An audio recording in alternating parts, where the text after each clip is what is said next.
Hello दोस्तों। बच्चों, आज हम लोग पढ़ने वाले हैं कैपेसिटर। कैपेसिटर जिसे हिंदी में का समधारित्र कहा जाता है। इंग्लिश नाम उसका कैपेसिटर है और हिंदी नाम उसका समधारित्र है। तो देखिए कैपेसिटर क्या है, ये आपको हो सकता है कि अजीब टाइप का नाम लग रहा होगा कि कैपेसिटर ये है क्या। देखिए कैपेसिटर आप जानते हो पहले से, लेकिन उसको कुछ अलग नाम से जानते हो, है ना। जिसको आप कंडेंसर बोलते हो, जो पंखा में लगा रहता है ना, कंडेंसर बोलते हो। उसका रियली नाम कैपेसिटर होता है ना। वो वास्तव में रियली में है कैपेसिटर, लेकिन हम लोग क्या बोलते हैं, कंडेंसर, है ना। पंखा में जो ऊपर व्हाइट कलर का लगा रहता है, मैं उस दिखा देता हूँ वो क्या है नहीं है।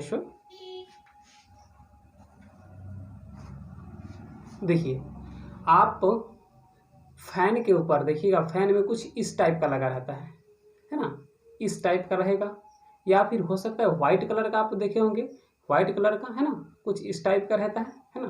फैन के ऊपर लगा रहता है, फैन को कंट्रोल करने के लिए, है ना। या फिर आप ये सब टाइप का जो देखते हो ना, छोटा छोटा, ये आपको कहीं पर बोर्ड में मिलेगा। कोई आपका कम्बिनेशन बोर्ड रहेगा, चाहे वो टीवी का बोर्ड हो आपका या किसी भी चीज़ का बोर्ड हो, एलईडी का हो, तो उसमें मिलेगा।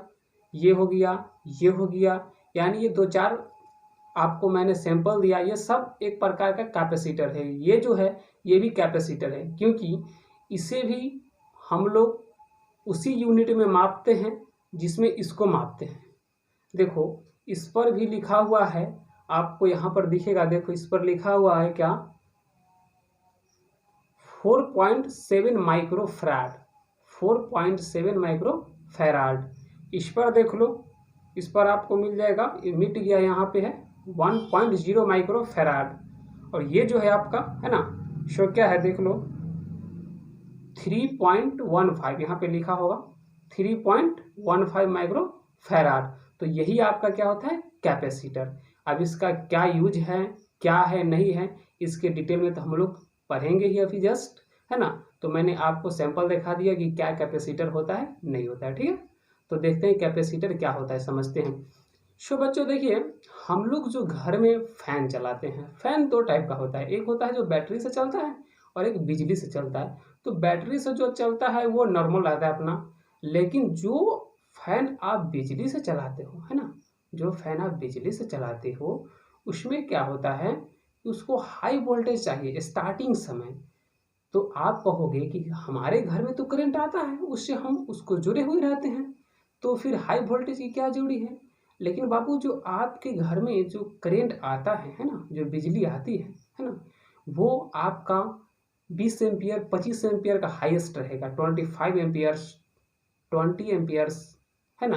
क्योंकि आप जो फ्यूज लगाते हो, मेन फ्यूज जो आपका क्या 16 यानी 16 एम्पियर का लगाते हो, हाईएस्ट लगाते हो 25 एम्पियर का। तो सोचो कि जब आपने फ्यूज ही लगाया 16 एम्पियर 25 एम्पियर हाईएस्ट 30 एम्पियर का, तो फिर ज़्यादा करंट कहाँ से आएगा।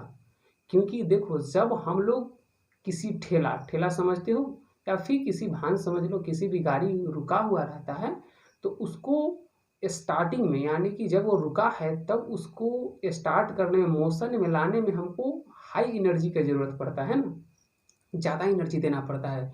जब वो मोशन में आ जाता है तब थोड़ा बहुत एनर्जी भी देते रहेंगे तो वो मूव करता रहेगा, चलता रहेगा। जैसे जस्ट लाइक ठेला, ठेला को आप शुरू में जब चलाना स्टार्ट करोगे, या फिर साइकिल चलाते होगे, तो साइकिल को जब शुरू में चलाते होगे तो हमें ज़्यादा एनर्जी देना पड़ता है। लेकिन वही कुछ समय के बाद थोड़ा बहुत भी एनर्जी देते हैं ना, तो वो चलता रहता है, मोशन कंडीशन में रहता है। उसी प्रकार जिस समय फैन स्टार्ट होता है, जैसे कि स्विच आप ऑन किए, स्विच ऑन किए, तो फैन को स्टार्टिंग के समय में हाई वोल्टेज की ज़रूरत होती है। अब हाई वोल्टेज आएगा सो कहाँ से आएगा, है ना, क्योंकि वो तो बढ़ेगा नहीं। करंट तो आपके घर में जो यानी 25 एम्पियर 20 एम्पियर यानी जो भी आ रहा है वही रहेगा, और हमें चाहिए उससे ज़्यादा स्टार्टिंग समय में, क्योंकि बाद में वो उतना पर कंट्रोल कर लेगा, उतना पे चलेगा, लेकिन स्टार्टिंग में हमें ज़्यादा चाहिए। तो ये आएगा कहाँ से, तो उसी के लिए हम लोग किसका यूज करते हैं, कैपेसिटर का। कैपेसिटर का ये कैपेसिटर क्या करता है कि वो जो आपके घर में 25 एम्पियर या 20 एम्पियर जो भी करंट आ रहा है उसको स्टोर कर लेता है। ये बहुत कम समय में ये प्रक्रिया होता है ना, जिसको हम लोग जनरली मेजरमेंट नहीं कर पाते हैं, है ना, नॉर्मली। तो ये क्या करता है, उसको स्टोर कर लेता है और स्टोर करके फिर फैन को एकदम फुल एनर्जी देता है जितना कि उसको चाहिए था। तब फैन क्या होता है, स्टार्ट हो जाता है ना। और जब स्टार्ट हो जाएगा तो आप जानते ही हो कि जब स्टार्ट हो गया तो थोड़ा बहुत भी एनर्जी मिलेगा, तब वो चलता रहेगा और ये अपना एनर्जी स्टोर रखेगा। क्योंकि आप हो सकते हो कि इसका यूज किए होंगे, तो देखिएगा कि जब इसको आप बोर्ड में लगा देते हो ऐसे, है ना, बोर्ड में लगाने के बाद जब तुम ऐसे करते हो, दोनों तार को स्पार्क करोगे, दोनों तार को स्पार्क करोगे तो देखना कि सटाओगे तो टच कराओगे तो स्पार्क करेगा, है ना, क्योंकि इसकी ये एनर्जी स्टोर कर रखा है। और वही एक ही बार करेगा, दोबारा नहीं करेगा, एक बार स्पार्क करेगा, दोबारा नहीं करेगा, क्योंकि ये एनर्जी एक बार स्टोर किया था वो डिलीवर कर दिया, है ना, रिलीज कर दिया। तो ये एनर्जी स्टोर भी करता है और डिलीवर भी करता है। तो यही आपका है कैपेसिटर, है ना। कैपेसिटर का काम क्या है कि एनर्जी को स्टोर करना और रिक्वायरमेंट के अनुसार दे देना, है ना। ये अपने पास रखता है और जब ज़रूरत पड़ता है तो अगला को दे देता है, यानी अगला यानी फैन को, फैन हो, मोटर हो। आप मोटर में भी देखोगे तो वहाँ पर भी कैपेसिटर लगा रहता है। वो भले ही हाई पावर कैपेसिटर, जिसे बड़ा कैपेसिटर रहता है, लेकिन वहाँ पर भी रहता है, ठीक है। तो यही आपका कैपेसिटर का फंडा था मेनली। अब हम लोग उसका, है ना, क्या है नहीं है उसका डिफिनेशन के माध्यम से देखते हैं, डेरिवेशन के माध्यम से देखते हैं, ठीक है। तो चलिए देखते हैं कैपेसिटर क्या होता है ना, डिफिनेशन लिखते हैं बच्चों। तो हेडिंग डालो क्या, कैपेसिटर। देखिए कैपेसिटर है क्या, पहले इसका डिफिनेशन लिख लेते हैं। तो फर्स्ट डिफिनेशन आपका क्या है, it is an electrical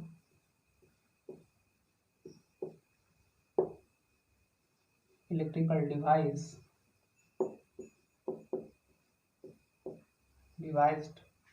which is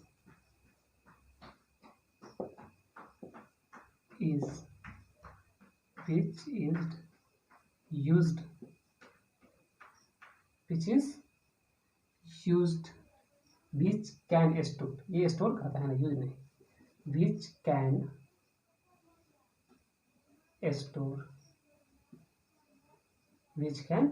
store electric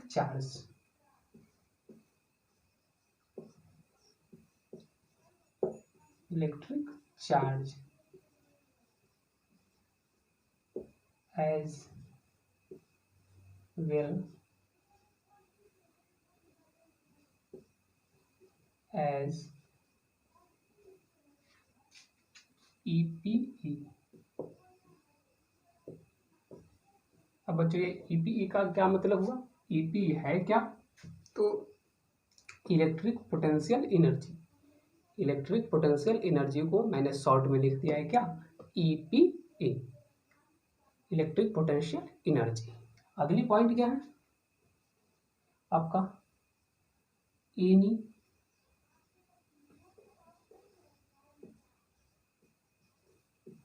conductor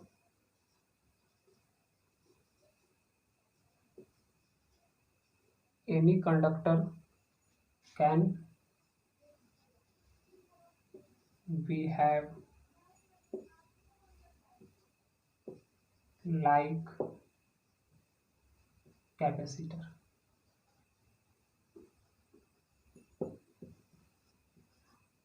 capacitor क्या है, any conductor can be have like capacitor. अगली पॉइंट क्या है आपका बच्चों, capacitor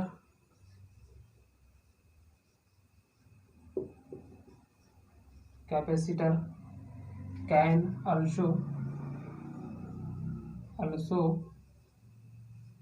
also deliver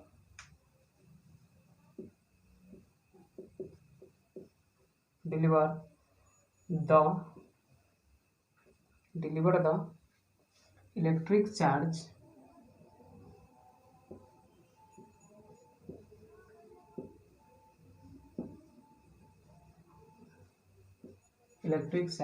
as well as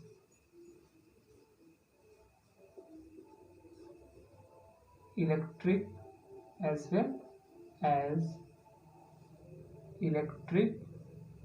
potential energy, EP, बच्चों क्या, EP E electric potential energy, electric potential energy at the, but कब ये, at the time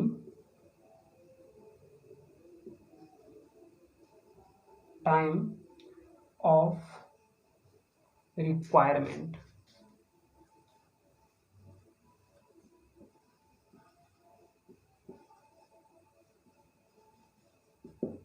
time of requirement. अब समझते हैं हम लोग डेफिनेशन पहले, ठीक है। सो देखिए मैंने क्या लिखा है, it is an electrical device which can store electric charge as well as electric potential energy, यानी फर्स्ट पॉइंट जो आपका है। सो फर्स्ट पॉइंट बच्चों क्या है, यह एक ऐसा इलेक्ट्रिकल डिवाइस है, यह एक ऐसा इलेक्ट्रिकल डिवाइस है जो अपने अंदर, यहाँ क्या लिखा है मैंने, विच कैन स्टोर, यानी कि store electrical charge as well as electric potential energy, यानी कि यह एक ऐसा इलेक्ट्रिकल डिवाइस है जो इलेक्ट्रिक चार्ज यानी विद्युत आवेश है ना, और इलेक्ट्रिक पोटेंशियल एनर्जी विद्युत विभव ऊर्जा को क्या करता है, स्टोर कर सकता है, अपने अंदर रख सकता है ना। यह एक ऐसा विद्युत यंत्र है जो अपने अंदर electric charge and electric potential energy को स्टोर कर सकता है। क्या कर सकता है, स्टोर कर सकता है। वैसा डिवाइस जो अपने अंदर इलेक्ट्रिक चार्ज को रख सके उसे हम लोग क्या बोलेंगे, कैपेसिटर, यानी समधारित्र, हिंदी उसका क्या होगा, समधारित्र। सेकेंड पॉइंट आपका क्या है दोस्तों, any conductor can behave like capacitor, यानी कि कोई भी कंडक्टर, कंडक्टर कहने का मतलब जो आप समझते, जिसको हिंदी में आप क्या बोलते हो, सुचालक है ना, सुचालक। तो कोई भी कंडक्टर, जैसे आपका क्या हो गया, तांबा, एल्युमिनियम, पीतल, आयरन, ये सब आपका क्या कंडक्टर में आ जाएगा है ना। तो एनी कंडक्टर, कोई भी कंडक्टर आपका कैपेसिटर का कार्य कर सकता है, कैपेसिटर जैसा वर्क कर सकता है। कोई भी कंडक्टर कैपेसिटर जैसा वर्क कर सकता है। ये क्यों करेगा वो हम लोग अगला वीडियो में देखेंगे, कैसे करेगा, क्या करेगा। बट आप इतना डेफिनेशन में जान लो कि कोई भी कंडक्टर कैपेसिटर जैसा बिहेव कर सकता है। कि मैंने क्या लिख दिया यहाँ पे देख लो, behave like capacitor, behave like capacitor, ठीक है। Any conductor behave like capacitor. अगला पॉइंट क्या है आपका, capacitor can also deliver the electric charge as well as electric potential energy at time of requirement. यानी कहने का मतलब क्या है कि कोई भी कैपेसिटर, एनी कैपेसिटर है ना, अपने अंदर चार्ज को स्टोर कर सकता है, चाहे वो इलेक्ट्रिक चार्ज हो या फिर इलेक्ट्रिक पोटेंशियल एनर्जी हो, ठीक है। तो स्टोर करेगा और जब हमें ज़रूरत पड़ेगा, टाइम ऑफ रिक्वायरमेंट, यानी जिस समय हमें ज़रूरत पड़ेगा तब वो डिलीवर भी कर सकता है, यानी हमें दे भी सकता है। जैसा कि मैंने आपको पहले बताया था कि वो क्या करेगा कि पहले अपने अंदर चार्ज को स्टोर कर लेगा, फिर फैन को है ना जो फुल एनर्जी देगा जिससे कि फैन मोशन में आ जाए। तो क्या किया, पहले वो स्टोर कर लिया और फिर उसका टाइम जब आया, रिक्वायरमेंट आया देने का, तब वो चार्ज को क्या किया, डिलीवर कर दिया बच्चों, है ना। तो थर्ड पॉइंट आपका क्या हो गया, क्लियर। सो मैंने 3 पॉइंट लिखा है, इस 3 पॉइंट को आप पहले नोट कर लो।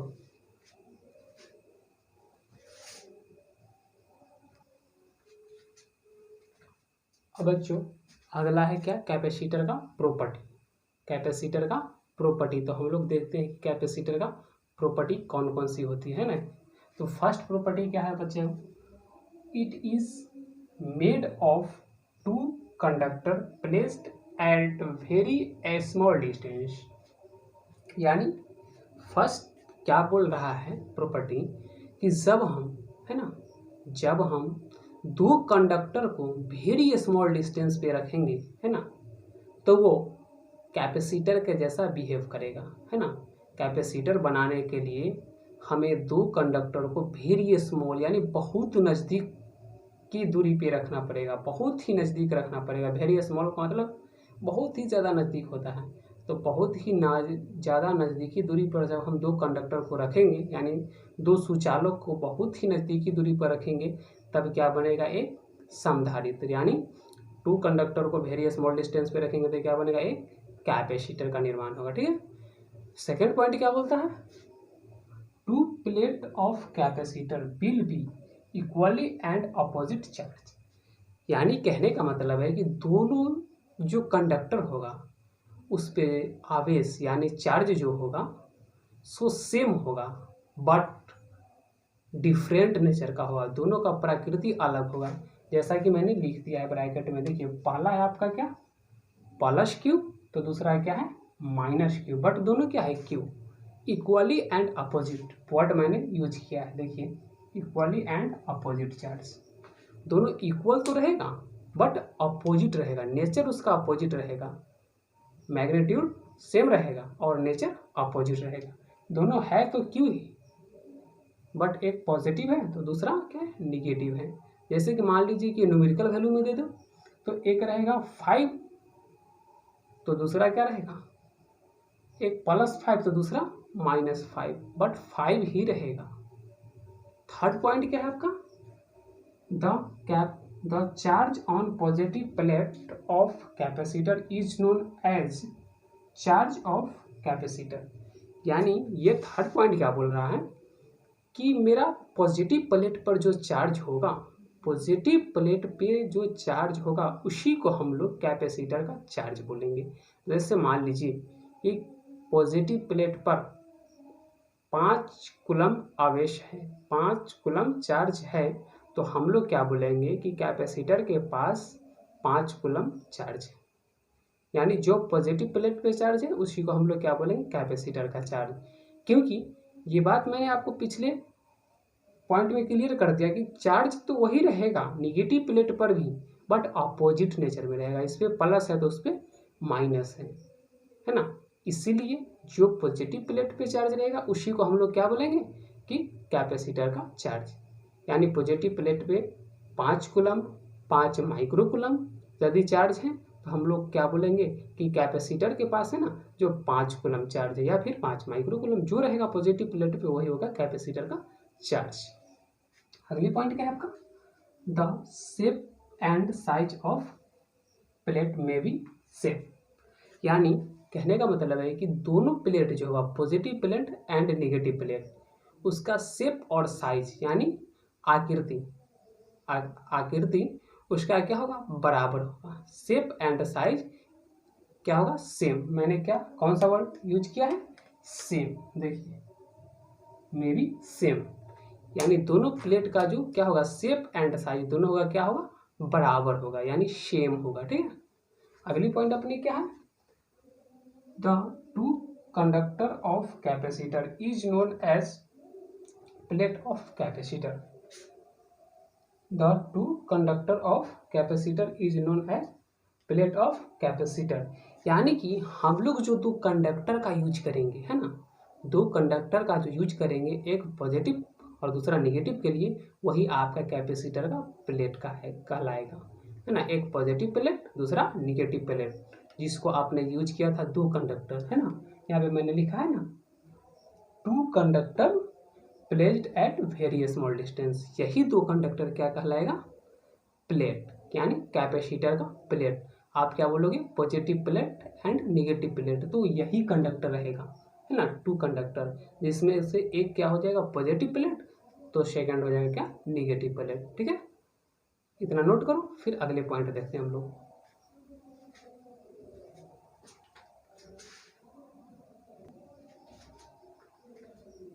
अब बच्चों आपका 6 नंबर जो पॉइंट है ना उसमें क्या है, the difference of potential between positive plate and negative plate will be known as potential of capacitor.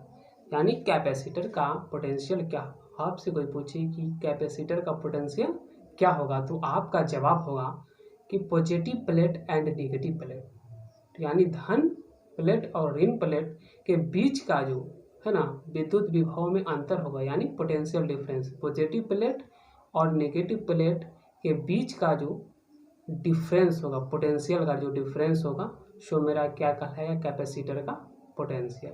Positive plate negative plate के बीच का डिफरेंस, किसका डिफरेंस तो पोटेंशियल का डिफरेंस, पॉजिटिव प्लेट और नेगेटिव प्लेट के बीच का पोटेंशियल का डिफरेंस क्या कहलाएगा कैपेसिटर का पोटेंशियल। देखिए फिगर के माध्यम से समझते हैं। तो एक हम ले लेते हैं क्या, आपका इस टाइप से ले लेते हैं, या फिर आप इस टाइप से भी ले सकते हो, इसके लिए कोई दिक्कत नहीं है, या उसी टाइप से ले लो।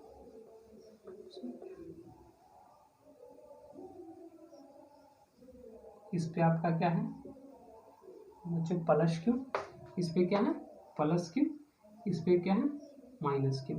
इसका पोटेंशियल मानते हैं क्या V2, और इसको मान लेते हैं क्या V1, V2 और V1। तो क्यू क्या हो गया मेरा प्लस क्यू और माइनस क्यू। अब देखिए यहाँ पे चार्ज आपसे पूछा जाए, इसका चार्ज, कैपेसिटर का चार्ज। कैपेसिटर इस प्रकार का नहीं होता है, वो क्या होता है सो हम लोग आगे देखेंगे। बट अभी यही समझिए कि सिर्फ हम प्लेट के बारे में समझ रहे हैं कि प्लेट क्या होता है, कैपेसिटर के प्लेट के बारे में समझ रहे हैं। तो चार्ज आपसे पूछा जाए, चार्ज ऑन कैपेसिटर,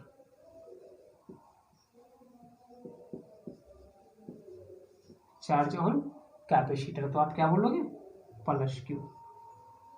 क्योंकि मैंने आपको बता दिया था कि पॉजिटिव प्लेट पे जो चार्ज आएगा बच्चों, पॉजिटिव प्लेट पर जो चार्ज आएगा वही क्या होगा अपना कैपेसिटर का चार्ज। आपसे कोई पूछे कि कैपेसिटर का कितना चार्ज है, तो क्या बोलोगे कि जो पॉजिटिव प्लेट पे चार्ज है वही होगा क्या कैपेसिटर का चार्ज कहलाएगा। तो पॉजिटिव प्लेट पे आप देख रहे होगे क्या है प्लस क्यू, तो कैपेसिटर का चार्ज क्या हो जाएगा प्लस क्यू। आप देखो कि ये V1 क्या है, V1 क्या हो जाएगा पोटेंशियल, पोटेंशियल क्या हो जाएगा potential of positive plate, potential of positive plate. और V2 क्या हो जाएगा पोटेंशियल ऑफ निगेटिव प्लेट। ये पोटेंशियल किसका हो गया पॉजिटिव प्लेट का V1 और निगेटिव प्लेट का V2। आप देखो इसको क्या बोल सकते हो, चाहो तो आप V प्लस और इसको क्या V माइनस, है ना, क्योंकि ये पॉजिटिव है तो V प्लस V माइनस मान लो। अब देखो हमें निकालना क्या है कैपेसिटर का पोटेंशियल, कैपेसिटर का potential,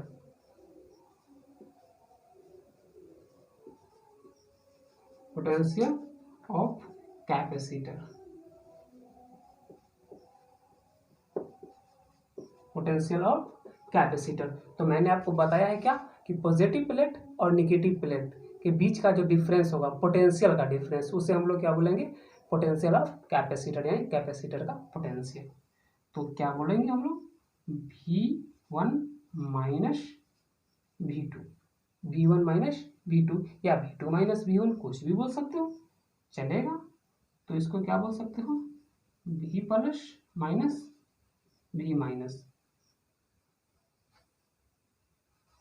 V minus equal to V, equal to V। अब देखिए यहाँ पे आप एक गलती मत करना, मत करना। क्या गलती कर सकते हो तुम, मैं चेंज कलर से दिखा देता हूँ इसको। हो सकता है कि आपके दिमाग में आ रहा होगा कि सर इसको आप डेल्टा भी लिख सकते थे, डेल्टा भी लिख सकते थे, बट बाबू ये बिल्कुल गलत तरीका है।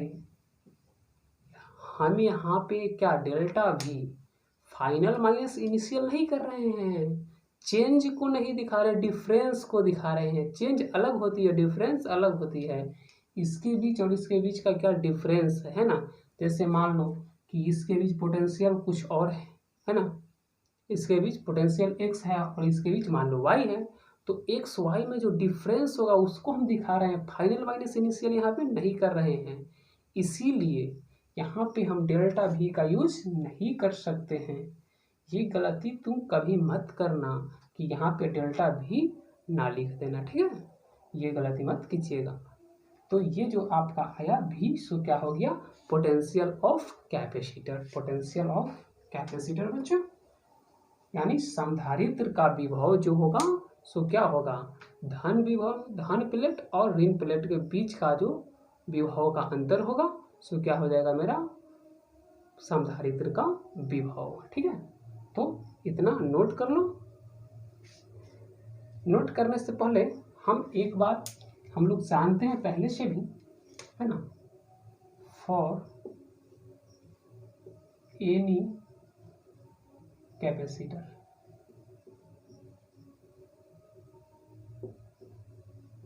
फॉर एनी कैपेसिटर के लिए क्या लिख सकते हैं, एनी कैपेसिटर के लिए क्या लिख सकते हैं, so Q directly proportional V, Q directly proportional V, so Q equal to CV। जैसे ही डायरेक्टली प्रोपोर्शनल का साइन हटेगा तो यहाँ पे एक कांस्टेंट आएगा, जिस कांस्टेंट को मैंने C नाम दिया है, और ये है क्या, तो ये कैपेसिटर का एक कांस्टेंट है। ये क्या है नहीं है इसके बारे में हम लोग अगले लेक्चर में पढ़ेंगे, ठीक है। ये V क्या है, डायरेक्टली से ये इक्वल में कैसे आया, V क्या है, Q क्या है, C क्या है, ये सब के बारे में हम लोग नेक्स्ट लेक्चर में पढ़ेंगे। और बच्चों वहीं पर हम एक बात आपको और समझाने वाले हैं। क्या समझाने वाले हैं सो मैं बताता हूँ। पहले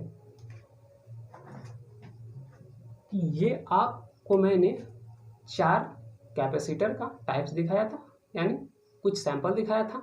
अब आपके मन में उठ रहा होगा कि ये दोनों तो मैंने देखा था फैन में, बट ये नहीं देखा था, और इसको आप कैपेसिटर कैसे बोल रहे हो। तो ये कैसे है सो हम लोग नेक्स्ट लेक्चर में देखेंगे। वहीं पर हम लोग इसका फिगर, है ना, कि कैपेसिटर का फिगर कैसा होता है, सो और साथ ही SI unit, figure, SI unit, ये सब हम लोग अगले लेक्चर में देखेंगे।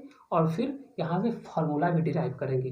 तो ये सब बात नेक्स्ट लेक्चर में होगा। आज हम इस लेक्चर को यहीं पर समाप्त करते हैं और मिलते हैं फिर आपसे अगले लेक्चर में, ठीक है। तो नोट कर लो इस बात को आप पहले।